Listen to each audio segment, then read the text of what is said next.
The Wondrous Travels of Jugon Aflydat, a journey through Starfield. Log 5.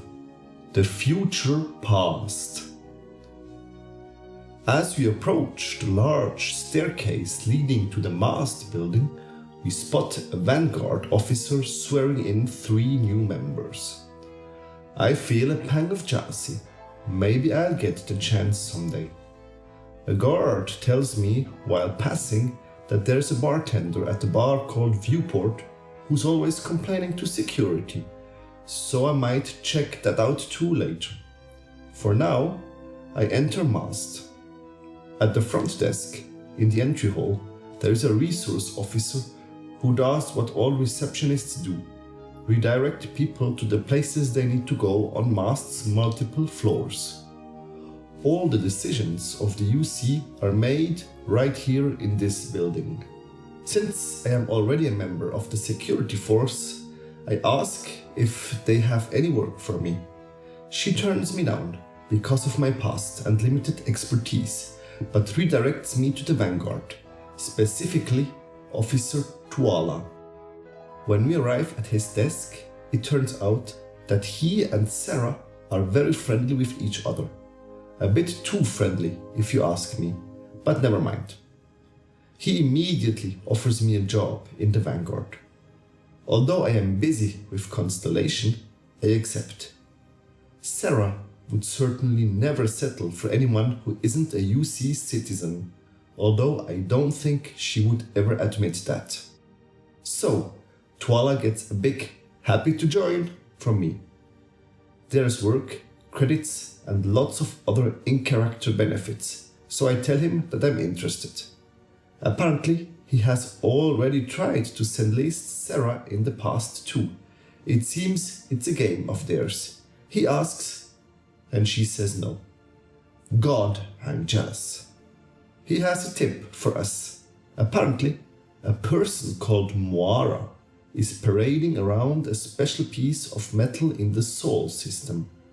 Apart from Mars, the Sol system, where old Earth is pretty dead, and nobody really wants to stay in that dump. Moira was recruit number 81 back in the day and has been a Vanguard soldier patrolling the Sol system for a long time. Apparently, he regularly checks the bars on Sidonia on Mars. As it's the planet's most important settlement, we should start by checking it out. Tuala doesn't know where Moira has hidden the artifact, so we have to find out for ourselves. I thank John, and he says, "Anything for Sarah." But I am glad she looks annoyed, if not repulsed by the guy. Nevertheless, I want to accept the offer to join the Vanguard, the UC volunteer fleet. It's good for the UC because they essentially get free captains who come with their own ships and equipment. Flexible jobs. The jobs involve hunting down ships for the Navy, cleaning up hostile species, and battling the occasional terramorph, or simply flying cargo and/or people from point A to point B. Citizenship through the Vanguard is the fastest way to earn it, so I'm up for it. Tuala sends me down to the Vanguard orientation hall via the elevator. If I make it through registration and the combat flying mission, I will be sent on a probationary mission, probably a simple delivery outside regulated space. It sounds easy enough. I consult with Sarah to see if I can go through the process right now. She agrees, provided that we don't delay too much before going to Mars. I also take the time to ask her some personal questions. Given her specific mindset, she has always been at odds with religion. I like that. She has been chair of Constellation for 5 years and is good at astrodynamics and botany. She doesn't do much for fun besides exploration, but she confesses that she was in a rock band called Ironic Comet, playing the drums when she was younger. Deep. Tuala overhears and tells us his life story too, but who asked him? I really don't care. We cut him short and finally take the lift down. I start the registration process at one of the terminals. By now, they must know my past, but the place is so big that they need all the help they can get. Besides, being with Sarah Morgan seems to be a good way to get into places in New Atlantis. After agreeing to a lengthy document, I am sent through the orientation hall to the examination chamber. The hall resembles a large museum containing multiple rooms with paintings and artifacts on display depicting the history of the UC. The first room is dedicated to the end of Earth. Every child knows that story, but a reminder never hurt anyone. In 2150, Earth learned that it was doomed. Then, in 2159, the UC was formed, and in 2160, the Galileo landed on Jemison, starting the colonization process and a new era for humanity. At the end of the first room is a globe showing old Earth. The security guard standing next to it tells me not to bother, saying that none of this information will be on the exam. Jerk. The next room is called New Factions Rise, and it describes the Centaurus Proclamation of 2161. This proclamation gave settlers independence from the UC and allowed them to settle new areas of space. This led to the formation of the Freestar Collective in 2188. In 2230, to the establishment of House Baroon. Sarah says she is still deeply conflicted about this because of the wars that followed. Opposite the paintings, there are 3 mannequins wearing uniforms from House Baroon and 3 more wearing uniforms from the Freestar Collective. There is also a short description of the history of both groups. Next to these stands a display retelling the Nerian War. I quickly scanned the short text, recalling the bloody war that started in 2196 between the UC and the Freestar Collective and ended in 2216 with a hollow victory for the UC. The Treaty of Nerian resolved the situation, but its restrictions later led to the colony wars. The UC originally gained 3 systems: Alpha Centauri, Sol, and Wolf. And the collective gained Cheyenne, Volii, and Nerian. Both factions agreed not to colonize any more systems than these. It was naive to think that humans would stop there with their insatiable hunger for more. Then follow the paintings of the Serpent's Crusade. In 2240, House Baroon declared war on the rest of humanity, killing in the name of their serpent god. When their leader died, House Baroon finally settled for peace. However, there are still some Baroon extremists and zealots at war with everyone. One such zealot cell destroyed the space station of the survivors I met upon arriving on New Atlantis earlier. Chilling. The next room is even more gruesome. Conflicts amongst the stars and the colony war. In 2308, the Freestar Collective colonized another system, Vesta's Pride, thereby violating the Treaty of Nerian. In 2311, the Collective emerged victorious against the UC at Cheyenne, using the civilian fleet as a shield against the UC Navy, a horrendous tactic. In that war, mechs and the xeno-weapons I had seen in the lab on Crete were used. Nasty business. Sad. Nera is a testament to this, a planet that was totally annihilated and remains inhospitable to this day. Further on, there are a mech and a terramorph on display, and then there is a panel about Londinium. UC's city, Londinium, was overrun by terramorphs, and the destruction of Londinium's spaceport cut off all escape. The entire population was sacrificed. A new treaty was made afterwards, which is described in the next room, the Armistice. This treaty outlawed mechs and xeno warfare, reduced standing forces, and condemned the 3 highest-ranking UC officers to death for their war crimes. In 2311, UC senior officers Durant, Rastogi, and Sanon, also known as Victis, were executed. The last room depicts the creation of the Vanguard as a consequence of the war and is open to all. Only through service can one become a UC citizen, purchase property, and earn a place in the UC. Tempting. I exit the hall with Sarah and we take the lift to the foyer simulation.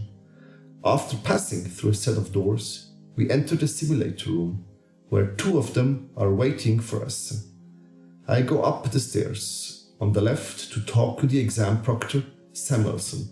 He tells me a bit about the simulation. I'll be flying a Class B hoplite. He doesn't have any real advice except to use everything I find in there. What does that even mean?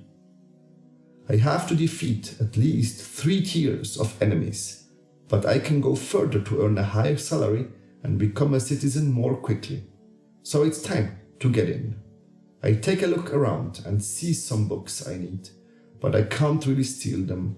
It's probably not a good idea to do so from my potential future employer, especially with Sarah there. I am only allowed to take a magazine called Vanguard Space Tactics 01 that teaches me how to use missiles more efficiently. Then I enter the simulator alone. Sarah will watch from outside. The exam is not too difficult.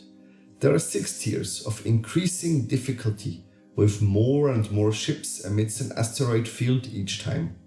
I take out 5 waves on my first try. I only need 3 to pass and manage to overcome the 6th on my second try. Almost flawless. I wonder if that has impressed my dear Sarah. But she doesn't even bother to comment on my achievement, instead talking about Sidonia on Mars. However, exam proctor Samuelson congratulates me and sends me back up to Tuala to get my final results and assignment. I go up to Tuala's desk and praise the sim, reminding him that I have past experience in the army. He checks the results. Of course, they were monitoring me, checking out every mural. He is very impressed with how I kept my cool during the evaluation. I am not reprimanded for using the debug system on Tier 5 to get some additional boosts in the simulation. He can't believe that I cleared Tier 6. Nobody is supposed to beat it. It wasn't really so hard for an old military pilot, but he is truly impressed. And then, to my delight, even Sarah voices her praise. She has never known anyone to beat Tier 6. That actually brings a blush to my cheeks. After telling me that I had used all the available resources, they said that if I managed the probational mission, I could become a citizen in 3 years. A top 1% score does that for you. Sarah is praising me again, saying that it takes most people 10 years to become a citizen. I consider proposing to her there and then, but decide against it. It's still a bit early, and that was just a simulation. I should, however, receive a substantial bonus on my UC credit. Tuala offers me the chance to swear an oath to sign up for my first test, so I agree. Sarah seems a little concerned about the terms of the agreement, but it's straightforward work in exchange for fair pay. So I follow Tuala downstairs to the same place where the other 3 before me took their vows earlier today. He says that we must perform the ceremony under the stars. I raise my hand and promise to uphold peace, protect the UC from harm, and defend its values. I also adopt its motto, Supra et Ultra.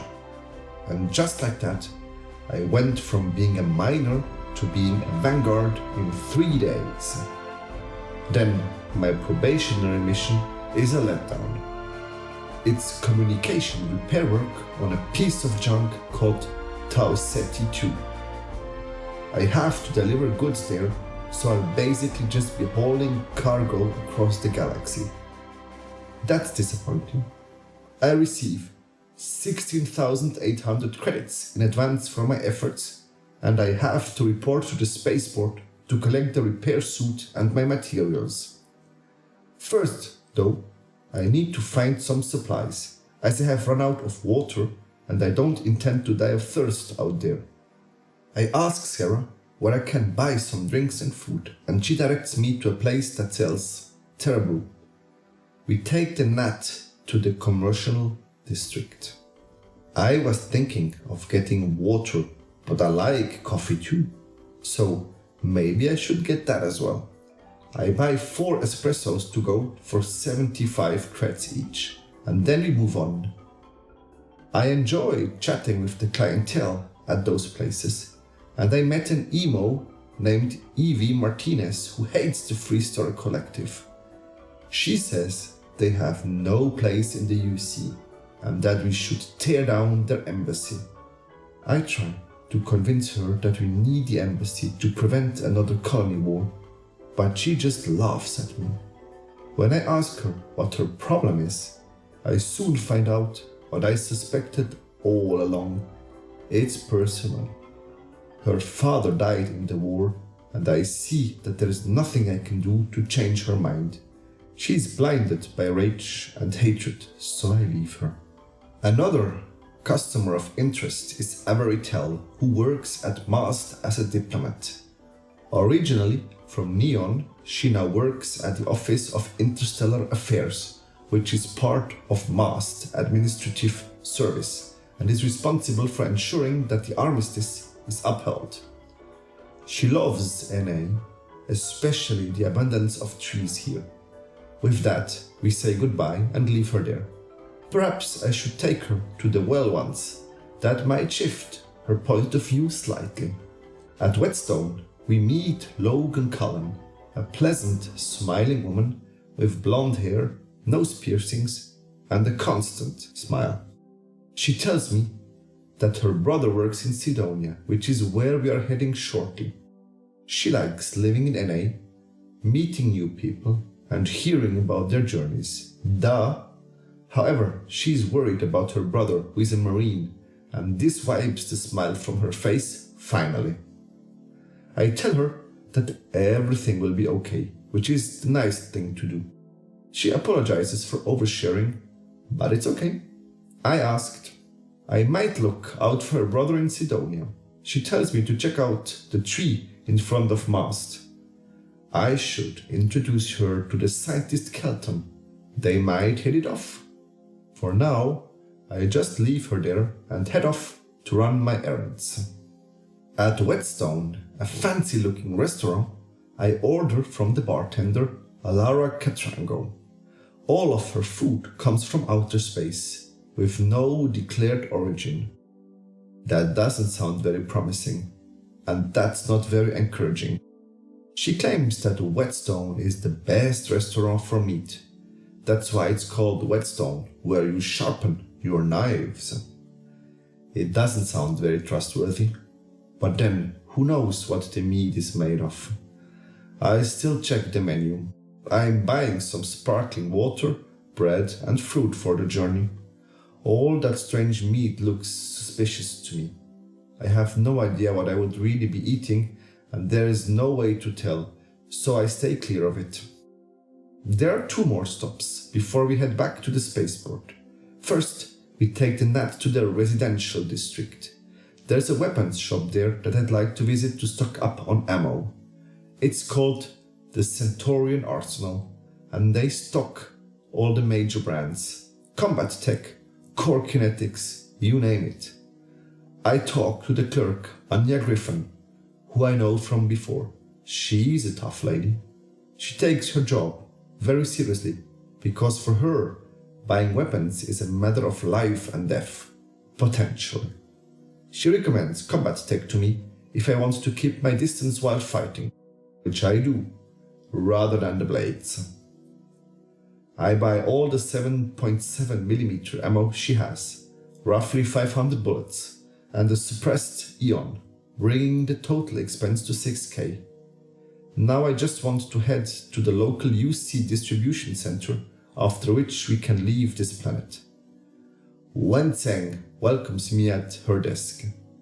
Their system for complaints and corporate accounts is down, but I can still browse, purchase and sell items, which is all I need.